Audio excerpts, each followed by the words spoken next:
Mendapati titik hotspot Forkompincam, Sungai Keruh Musi langsung bergerak cepat mendatangi salah satu area lahan warga yang dibuka untuk pertanian di Desa Keramat Jaya, Kecamatan Sungai Keruh Musi, Banyuasin.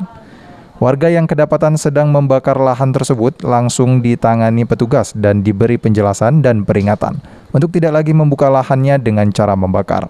Camat Sungai Keruh Edi Herianto mengatakan kedatangan pihaknya untuk memastikan agar warga tersebut tidak lagi membuka lahannya dengan cara membakar. Sesuai dengan perintah Bupati Musi Banyuasin dalam rangka menanggulangi kebakaran hutan dan lahan di wilayah Muba yang hampir setiap tahun terjadi. Ya, Edi Herianto, Camat Sungai Keruh, tentunya pada hari ini kami didampingi Kapolsek Sungai Keruh.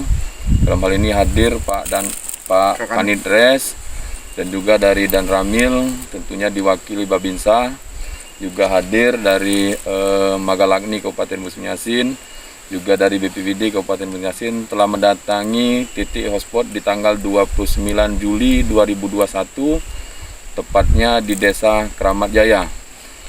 Oleh karena itu, kami atas nama Bupati Musi Banyuasin, Dr. Haji Dodi Reza Alex Nuding, mengajak serta menghimbau kepada seluruh masyarakat Kecamatan Sungai Keruh untuk membuka lahan dengan cara tidak membakar.